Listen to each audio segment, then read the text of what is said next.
And next, I have a review for The Heroic Villain by Charles Dean. This is 488 pages, $3.99. Is available on Kindle Unlimited. Here's the author's description.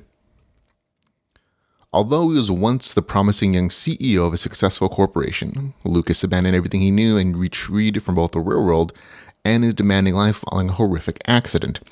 In order to cope with tragic loss, he began spending his time in virtual reality, lazing about the sun and living a carefree life.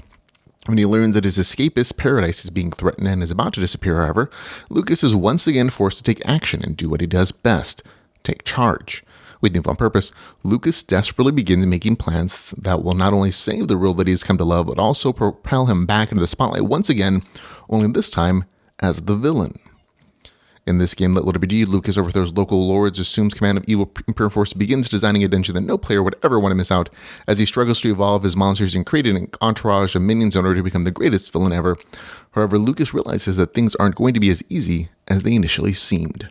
So there we go. No full disclosure, I did some early beta reading for this novel, so I actually saw several versions of it.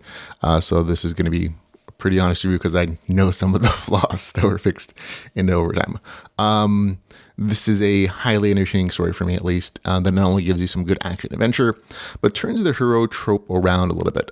It tells you the story of a man who, in his desperate desire to save a game that brought him comfort in a terrible time, is willing to become the villain in a game to draw back players. Game mechanic-wise, it's a completely custom system that the author came up with. Apparently, it's completely playable as a tabletop game, which I found really interesting, how much of an effort some authors put into like making the game mechanics real and playable and balanced. There is also some dungeon community building and a minor bit of crafting in the story. Personally, reading this over several times, I would have loved to see even more of these aspects in the story, but according to the author, he wants to save some things for the next book. So there you go. While the novel does have some really crunchy game mechanics, I think the really big draw for me at least, it's kind of the emotional resonance I had with the main character. He goes through like a terrible tragedy. I won't spoil what it is. He turns to games as a way to cope and kind of heal a little bit.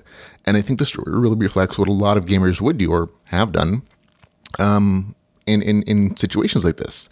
And there's a certain touching realism to some of the emotional revelations that work really well in like hitting it in the heart, or at least for me anyways. I was like, there's a few moments where I definitely teared up, like, oh, that's, yeah, and as someone who's gone through depression and these kind of situations where it's like, oh yeah, that's definitely, those are, oh, I recognize that feeling, and oh, here are some feels. I think for me, that was definitely the part that hit home personally, or just like resonated. So I definitely enjoyed that aspect as well. But there's still all kinds of great like action adventure stuff. This isn't an entirely emotional story. There are just some nice moments that I think will definitely, poke the hearts of some readers. Overall, it's a really good story. I had a good time with it. There are definitely some setup scenes that may go on like a touch too long, maybe. But again, this is kind of the setup book for the series, so that makes sense, obviously. Overall, again, a very entertaining novel. I can't wait to read book 2 soon. So there's the review. Gets a score of 7.6 out of 10. That's The Heroic Villain with a score of 7.6 out of 10. Go give it a read.